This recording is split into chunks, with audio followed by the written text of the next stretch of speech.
Church, we have got some amazing things happening over the next 2 weeks that we don't want you to miss. We have our birthday coming up, 7 years. Can you believe it? It has been 7 years already. And I know you might not always be in one of our services, but this might be your opportunity to come celebrate with us. Come across any one of our service times. It's going to be powerful. I hope to see you there. Then the 14th of April, we've got Pastor Lee Burns from Hillsong Church in Sydney. He's going to be here all throughout the day. Catch that because it's going to be great. And then if you are in New York City, NYC, do not miss it. We've got a grow group that week of May 1st to the 3rd happening in your city. So inbox us, hit us up on our People Church Instagram, subscribe to one of these videos, whatever it might be, just get a hold of us. We want to let you know about the details of that event. Have a great week. We can't wait for birthday. Come celebrate with us. It's going to be awesome.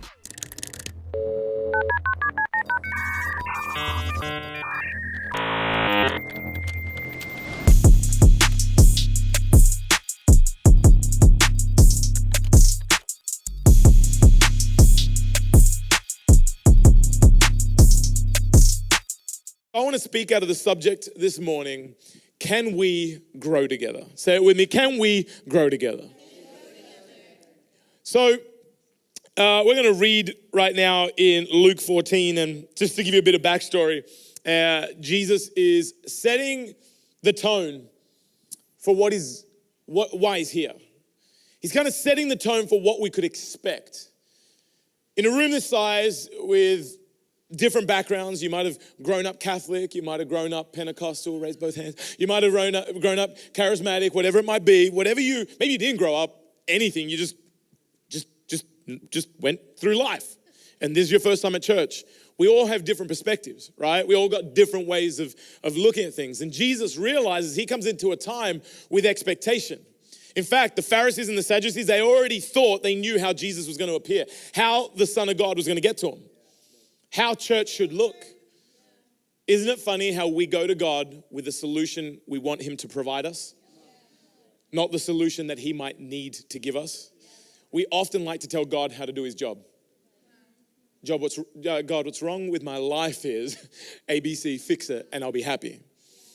When we really need to approach God with God, what do I really need for my breakthrough? And so Jesus here, he starts to set the tone for what he wants the church to be. And he always does it through parables. He does it through a story, right? And we pick up the story, and basically he's talking about an analogy, a moment where he's created a table. It's a banquet. He invites all the people that should be there. Because there's always people we think should be there. People we think deserve what Jesus has. People we think are better than we are more capable than we are. We obviously and always tend to elevate people above God's ability to use us as a person. And so all these the people are invited and all the people decline. They're like, nah, too busy, got to wash my hair. I had this one person once. I invited them, the youth, and they were like, can't come. I was like, why? And they're like, just that sigh. So I was like, oh, this is not good. You know what I mean? Imagine someone's like, hey, come to dinner. You're like, you can't. Why? Are you okay? I was like, what's wrong? He's like, my sister. I was like, your sister what? What's wrong with your sister? He's like, she made too much pancake mix and she needs us to come over and help her eat it. It's like, you literally made that sound like a crisis. You know what I mean? Like, it's pancake mix, man. It's flour and water. Tip it out. But it's funny that our priorities will always dictate what we prioritize, our values. And the reality is in this moment, everyone's saying excuses like that. And that actually happened. I didn't make that up. That really happened to me. I was like, wow, okay. But this was happening to Jesus. He's saying hey, I've got a banquet for you. You need to be here. And people are like, hey, oh, gosh, idiot. I would love to be there, but I forgot I just bought some land and I better go check it out. Either you're a baller, because who buys land they've never seen before? You know what I mean? Sorry, I just spent my life savings on a mansion. I better go look at it. Hey, come to dinner. I'm actually getting married right now. I forgot. These are the levels of excuses that he's getting. And so Jesus go out and fill the place with someone, with anyone. Go out in the highways and the byways. And this is where we pick it up And this is going to set the tone for can we grow together. Go over to Luke 14 for me. It says this, that's Exodus. Luke 14 says this, Jesus replied, a certain man was preparing a great banquet and invited many guests. At the time of the banquet, he sent his servant to tell those who had been invited, come, for everything is now ready. Can I just pause right there for a second? Quite often, God is ready to do what he's been waiting to do, but his people aren't ready to attend. God is often waiting for us to show up so that he could show off and be what he's been waiting to be. But quite often, we're not ready. Isn't that crazy? God's got it set. He's got the table set, and yet they're busy. It says this, go to the next one. And so, sir, the servant said, what you ordered has been done, but there is still room. Then the master told his servant, go out to the roads and the country lanes and compel them to come in, so that my house will be full. I tell you, not one of those who are invited will get a taste of my banquet. Right there, you get Jesus' heart for the church, for us, who we're meant to be. As long as there's room, we got to go out and bring them in. Jesus doesn't care where they're coming from. I mean, he's talking about the people that society have rejected. He's like, go out, bring them in. Go out, bring them in. Now, let me just put this out there. I think we agree with the Bible quite often, but we don't really realize the reality it's telling us. Like, if you've been in church long enough, this is the stage for a good revival prayer. Anyone ever pray for revival? Come on now. We love a good revival prayer. God, bring them in. God, bring everybody in. God, we want revival. God, we want you to move. Like we want an Acts-style church. We love saying it, but do we realize the inconvenience of God's call? Like when God shows up, it's inconvenient. Do you ever wish God came back another time? Like when he's like, hey, I need you to serve. You're like, well, I mean, I know that last week it was worship night. I was in a moment. I said, you can send me anywhere, but like, can we schedule it a little? Can we put it out a bit? My summer's looking good, God. You got time in the summer? God's timing's never convenient. And in fact, there's nothing convenient about following a God who loves people. It's not comfortable. It's not done in our comfort zones. And this is setting the tone right there. As long as there is room, bring them in. And we could sit there and we pray stuff like, man, God, bring my sister, bring my brother. Bring my people in my workplace to Jesus. But if God answers everybody's prayer and we look like that Acts-style church, are we ready for Acts-style problems? Because we want everybody coming in. But when people come in, it gets crowded. And when it's crowded, it's inconvenient. You ever notice that? Like, you want to be nice because it's church, but someone just took your parking space. You want to be nice, but someone just took the one seat you sit in every week. You want to be part of a growing church, but it's got growing problems. Who wants growing problems? Like, I don't want a church that's got, like, I want to be able to meet with the pastor. I want to be able to meet with everybody in the leadership team. I want a church where it's just like 6 of us. We could maybe change it and call it convenient church. I want a church that kind of only preaches what I want them to preach. I want a church that loves the people that I know how to love. I want a church that is perfect versus a church that is growing. And the church that is growing, I think we've prayed for it, and I think we've always wanted it, but are we ready for it? Here's the thing about growing environments. You were once big, but you soon become small. You ever felt that? When things start getting big around you, you could feel small. Sometimes we attach to things for what they are, not for what they're gonna be. All these things present in Acts. In fact, in Acts, it gets so bad in this church that we're about to read in this moment in Acts that you could even call it the first moment of prejudice and racism in the Bible. Like, this is the seriousness of what's going on in this moment. Go over to Acts 6 for me. It says this: in those days when the number of disciples was increasing, the Hellenistic Jews among them complained against the Hebraic Jews because their widows were being overlooked in the daily distribution of food. So the 12 gathered all the disciples together and said, it would not be right for us to neglect the ministry of the word of God in order to wait on tables. These apostles, so up themselves.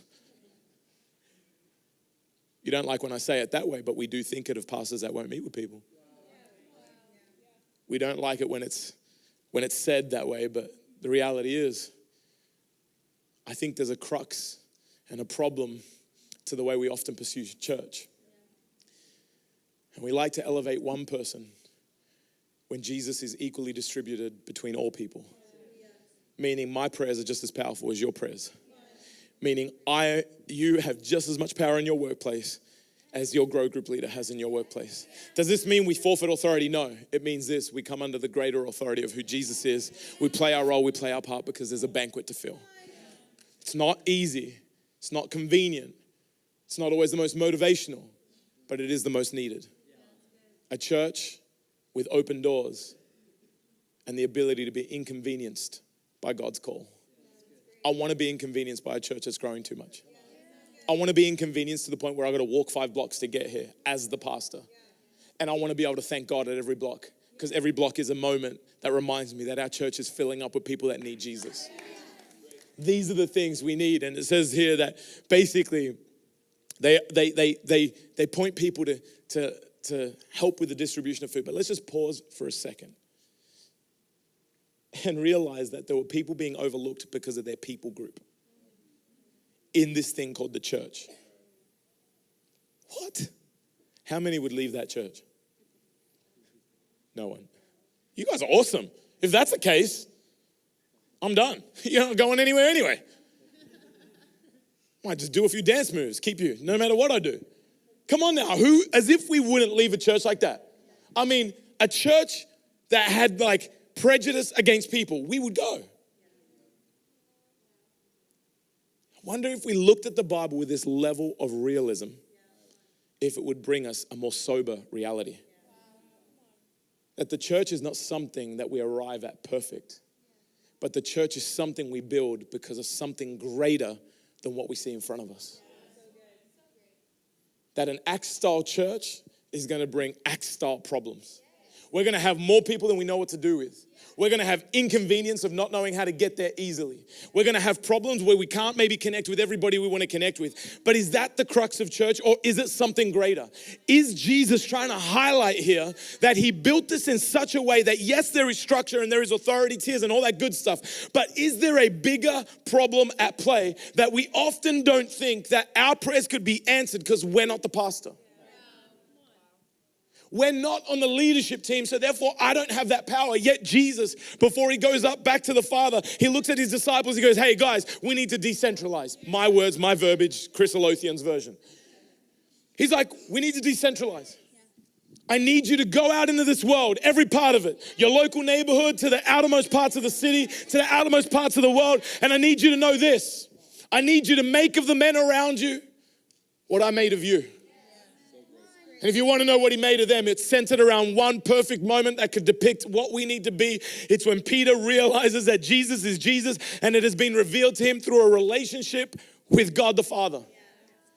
And the very next moment, he refers to Peter, who means little rock, and he gives him a new name and he says this: on this rock I'll build my church. He's not saying on you the person, but on people with revelation that you have. So let me ask you the simple question. Are you the rock that this church will be built on? Because I think you are. In your problems, I think you are.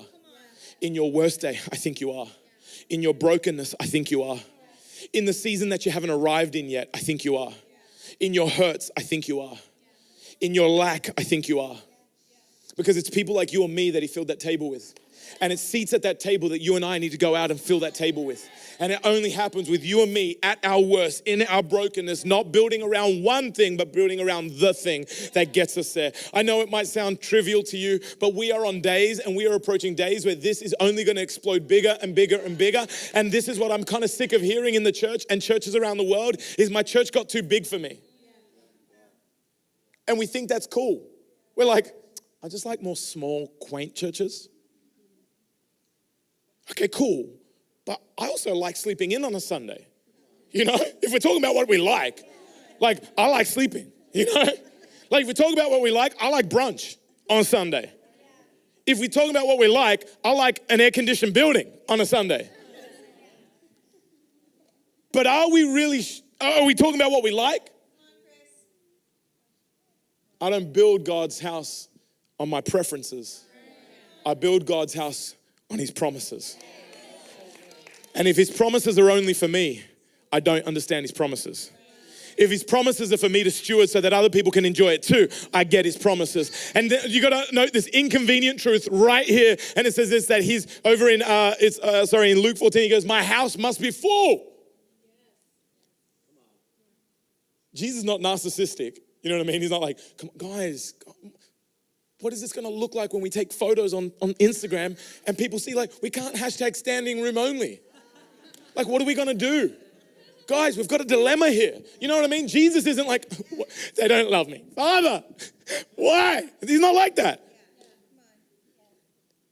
He's got a thirst and a hunger. He's got a thirst and a hunger for the people that aren't in this room. He's got a thirst and a hunger for the people that are still in their room today, depressed, going, man, there needs to be an answer. He's got a thirst and a hunger for those that are too religious, that think, man, I need a church that serves me instead of being like the Son of Man that came to serve and not be served. This is what he's got a hunger for, and he's looking at every seat. He's looking at every moment at the table. Everything that he's looking at, he's saying, I need to have my house full. But what do you do when you were once the attendee and now, what do you become? Let me tell you. Week 1, you can be the attendee. Week 2, he wants you to be host. I would love to play host to the miracles that God is wanting to do. I would love to play host. What if you and me get more fed by being host than being the person seated at the table? What if the meal he gives you is a one-off meal? Let's see if we could see that somewhere in scripture. Well, let's go to the woman by the well. Hey, I know you do your daily grind of coming to get out here and get water, but if you knew who's in front of you, you'd ask me for water, because the water I give you would cause you to never thirst again. One meal. Then what does she do? She goes and plays host in a city. I found him. I found the one that stops us thirsting. I found the one that stops us wanting. I found the one that stops us longing. One meal. Pretty powerful that a taste of God is enough to become somebody that's a bringer of Jesus. It's crazy that that's what he wants. Week 1, we get to attend. Week 2, we're now host. In fact, another moment in that exact preceding that moment, I love how the disciples were always confused. I always say it because I just wish, when I get to heaven, that might be my first playback reel. You know what I mean? I'm like, Jesus, show me the moments. Just show me the moments where they're confused. Because like they have one right here. Jesus just sent them to get food. They don't even know that Jesus is by the well doing what he's doing. So Jesus walks away from the well. They've missed the whole moment. No context. And they're like, we brought you food. He's like, I got food you know not of. Imagine being a disciple. You'd be like, they probably would have just been hungry, like just emotional eating at that moment. I mean, I'm the worst. I'm the worst. Peter always gets it right. Like, you know what I mean? Jesus is teaching us something. He goes, he was about his Father's business. Now, it is not intuitive for you and I to think that output would increase the way we feel. That's why I always say, if your outputting leaves you empty, then you're not outputting in where you should be. When you output where God wants you, it feeds you. I hear a lot of people like, man, I just need more because I'm putting out more. No, I tell you what, when you're doing what God called you to do, it feeds you, it builds you, because being about your Father's business is edifying to you. Now, if we go back to this moment where he's setting a table, and we call that table the church. You and me, we sat at that well one day. Broken, he knew our history. Yes, you have a past, and I love you anyway. The Bible asks this question in a moment. It says, if somebody's been forgiven $20 versus 20 million, let's say, who's going to be more thankful? We can choose the table according to the meal that we want, or we can understand the meal that God is willing to give us. And I think we often approach church thinking church is going to be built around, man, I just need a bit more. I think, okay, my last church, I didn't have a relationship with a pastor. That's what happened. Man, my last church, I only had my grow group praying for me. Man, I need the executives to be praying for me. Man, my last church, I just got hurt by people because they just weren't good at getting back to me. Hey, I'm going to tell you right now, in a growing church, you're going to find gaps everywhere. But in a growing church, you're going to find gaps everywhere. Here's the cool thing about a growing church. There's always something you could be part of. So I want to give you just a few quick points, just a few quick ones on how do we keep setting this table, because I personally believe that although it is inconvenient for us to be the church that God's called us to be, it is still our mandate to be it. To go out into the outermost parts of the world and put comfort behind. And maybe if we take the first portion of this message, we could learn that contribution is a bottomless pit. Collection is a bottomless pit. We collect, yet never feel filled enough. You could collect all the compliments you want. In fact, if you're offended, you could collect all the sorries you want, and that's still not enough. Because sorry isn't about somebody asking for an apology. Sorry is a front foot tool. Forgiveness is a front foot tool. When I forgive you, you don't even have to ask for it. I already gave it to you. It is freeing for me. I've learned that with people offended, you can't say sorry enough. Because collection is a bottomless pit. For people that need the word on Sunday before they're going to grow on Monday, there'll never be enough words. There'll never be a church small enough, a pastor with enough hours, a grow group big enough to handle you. It just won't be. Because a collection mentality is a bottomless pit. But when we understand that we were made for purpose, and purpose is about contribution, we start to get fed the way Jesus got fed.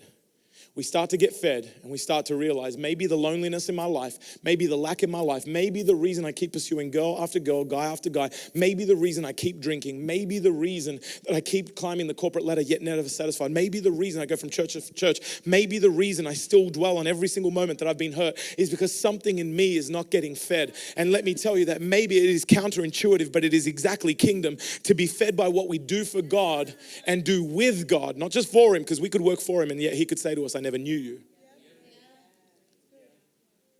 But maybe our emptiness is because we're feeding the wrong things. Collection will feed the flesh, but the flesh is always hungry. Contribution will edify the spirit and keep us moving. I know it's a crazy preface, but yet I know this. We could build a church that will change the world on this preface. And we could build a church that looks like Jesus on this preface. So number one, are you ready? Man, it's really quiet in here. I must be preaching terrible. It's all right, guys. We've only got 8 minutes and 13 seconds together, and we'll all be through it. Number one, if we're going to build a church that looks like this, if we're going to fill this banquet table, number one, Christ-driven. Christ-driven church, not Chris-driven. Do you know why? Why we give other people opportunity to MC, to preach on this platform? Why am I not beamed to Toronto right now? I'll tell you why. Because Chris Carmona has a lifespan. And if our vision is only big enough for my platform, there's a problem. I see it. That's as far as I see it. If they want to build their church, however, that's cool for them. That's their mandate. I'm not bagging on it. I'm just saying this is us. But there is always room in this vision for people that are called to the platform to extend it. Why? We often have built, and in this place we've often said, hey, this is a home. Welcome home, welcome home. But I want to say that we are more like a nation than we are a home. Because when God spoke to the people of Exodus, He says, I will make you my people. From the beginning of time, God has been looking to affiliate with a nation, not a person. Affiliate with a nation, not just on a home. Even Abraham as the first home was there to birth a nation. People Church is a nation. Which means, if we look at it as a nation, there is scope for cities. There is scope for countries. There is scope for neighborhoods. There is scope for high rises. Whatever your calling looks like, we need to have a vision big enough for it. Why? Because if we do that, it's not Chris-centered. It's not people come here because Chris is a preacher. Not good because Chris has an accent. Not just there because Chris is crazy. Not just there because what shirt is he going to wear this week? I know you. I see it. I see it. I don't care. I like my shirt.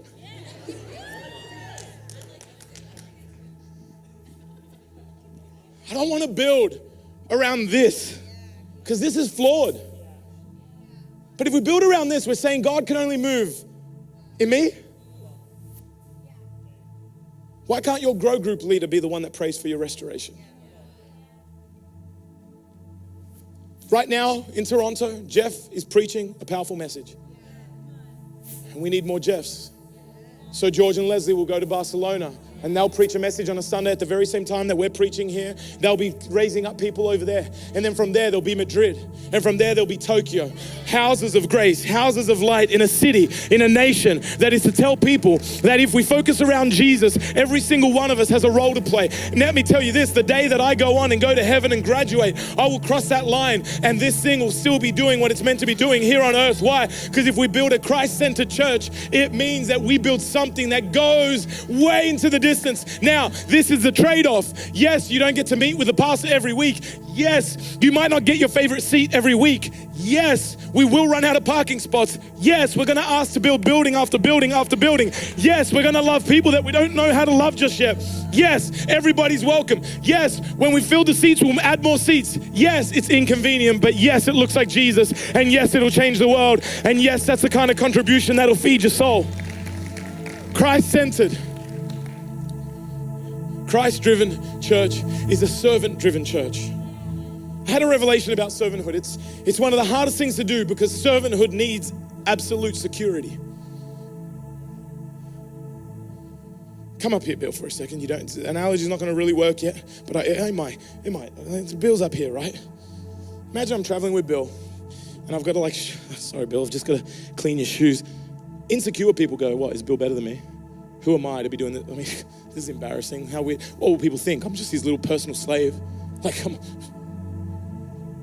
It's hard to serve another man because the posture of servanthood is always lower.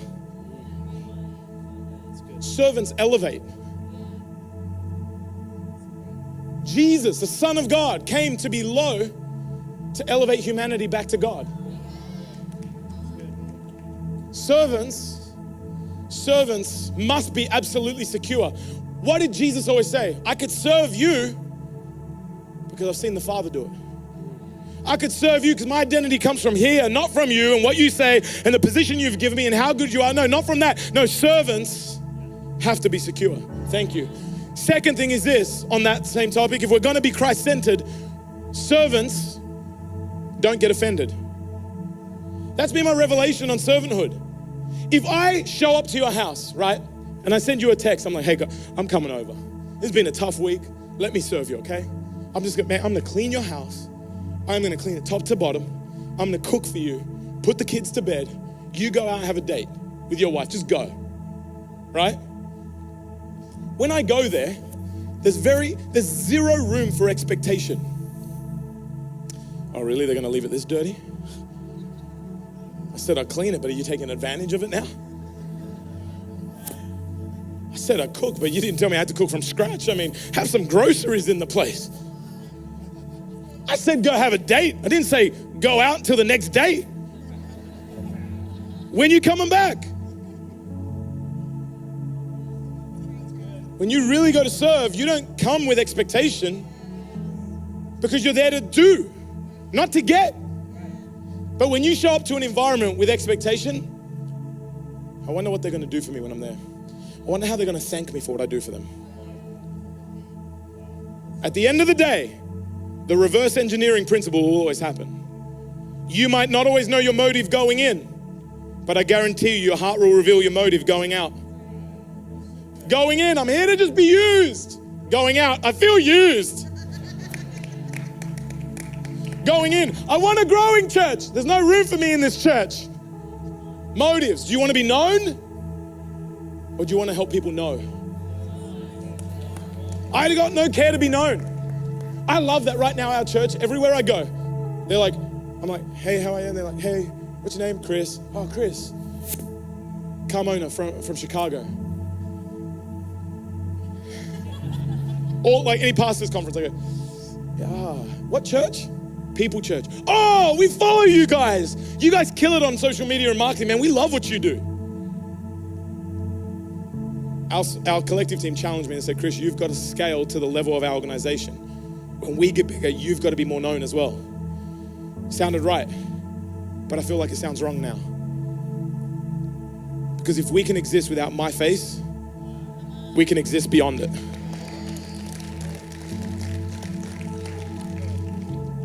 We're gonna build a thing that's gonna change everything. We're gonna go out and reach into people's worst days because we're not about finding our best day. We're gonna reach into people's worst moments because we don't need to be known in any moment. We're gonna build a Christ-centered church because we're there to serve, and servants don't get offended. Why? Because you don't have to give me a return for what I'm doing. It is my privilege to serve. It is my privilege to lay down my life. Therefore, if I've laid it down, you got nothing to give it for. This is a thing. Jesus died for my life. He paid the price. He's given me everything, so you could give me nothing. Christ-centered church will change the world. Christ-centered church spits and busts its veins when it preaches, because it doesn't matter what I look like. Christ-centered church will change the world. Christ-driven church is secure to serve, unoffendable through its servanthood. 3, it is conviction-driven church. As I close, conviction, man. Conviction's inconvenient. I was gonna put my hand in my pockets, but pants are too tight. Can't do it. Can't do it. I definitely underestimated the sizing. It was difficult to get down and serve Bill in that moment. I was like,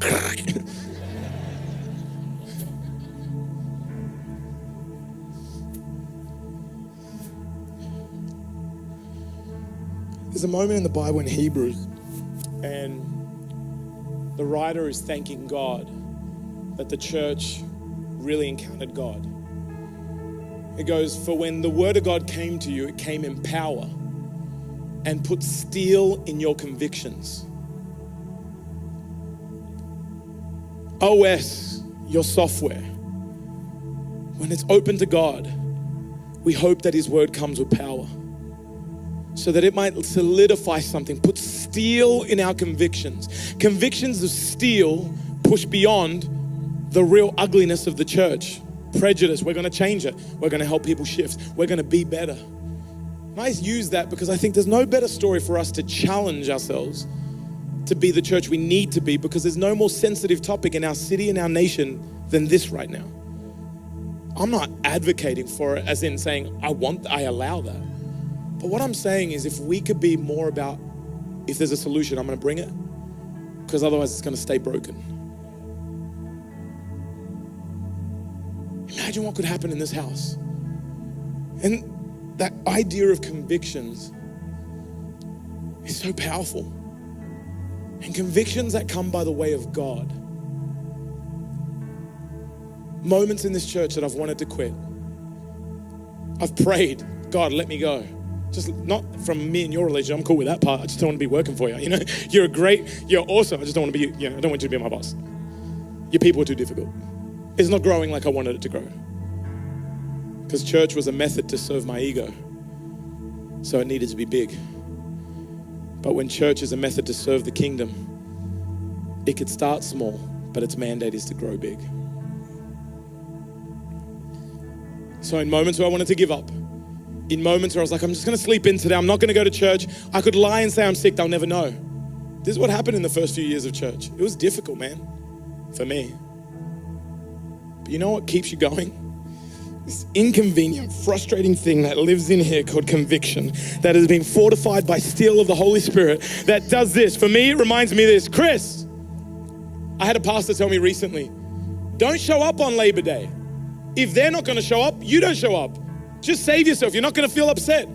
But all that rings in me is, so what? I punish the ones that do show up. Something in here goes, I can't deny you, God. And if Sunday is a moment where people walk through those doors, if Sunday is banquet day, I'm showing up. If Sunday's banquet day, I'm showing up, and not God because I have to, not because simply I get to. That's good and that's a great revelation, but my conviction lies in the day that I stumbled into the banquet unknown to me, broken, depressed, anxious, without any sort of security, thinking I'm never gonna make it, I'm never gonna be anything more. That day, it might not be like the most glamorous day, but that day was real for me. And so Jesus is real to me. So banquet days are non-negotiable for me. No matter where my seat is in the table, even if I'm not on the table, but I've graduated to being the one that brings the plates to the table so that somebody gets the taste of the one that they say is good. That is my job. That is you and me. And if you're ever gonna chase your career, if you're ever gonna chase relationships, if you wanna get married, if you don't chase that out of the lens of kingdom, it's gonna leave you hungry. Your breakthrough is in your servanthood. Sweet surrender. This church is going to inconvenience you, and you may not meet me. But the same Jesus that is in the person beside you is the same Jesus in me. And you probably don't need me because I don't have their story. You need them. You need their breakthroughs. You need their testimonies, not mine. Mine might be for somewhere else, but the person next to you. I'm gonna finish with this. I'm so sorry that we're over time, but I gotta say it. The Bible tells us that, honor a prophet, get the prophet's reward. You know what they mean by that? Prophets were always rejected by the people that God sent them to. And you know who profited from a prophet? The people that they ended up at. Meaning, people look over the people they know because I just know you. But God uses the people you know because he then can take the focus off their greatness and onto his goodness. That's why God uses the people he knows, because he's like, if I just use someone you don't know, you'll elevate the man. But if I could use someone you do know, you have to then be able to know that it's not them because you know them, it must be God.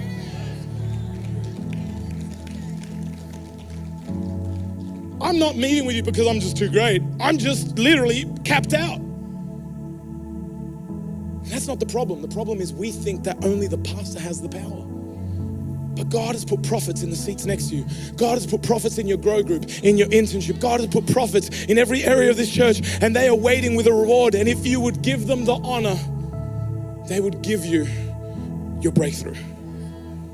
Christ-centered, Christ-driven church, man, we'll change the world. We'll change Barcelona, Madrid. We'll change everything we can, and we'll keep running and we'll keep going, and then we'll get to heaven and we'll look down from heaven and we passed on a culture of Jesus, not a culture of people. And we'll watch it keep going. If that speaks to you in the fashion of Audrey, how she ended her message last week, that's all I've got to say. I'm done. Come on, if that speaks to you, why don't you give God a shout of praise in this place? Hey, so these next 2 weeks are going to be amazing. We've got Lee Burns coming from Hillsong Church. We've got birthday this weekend, 7 years. We've been here 7 years, and we want to celebrate with you. You might not usually come, but that would be a great Sunday for you to be here. Come to any one of our services, they're going to be powerful. And hey, if you are in NYC, if you're in New York City, we have a pop-up grow group happening right there in your city. So why don't you reach out to us, inbox us, we will give you the details. Show up, hang out with us. Grow group in NYC coming up May 1st to the 3rd. Hit us up. We can't wait to hang with you.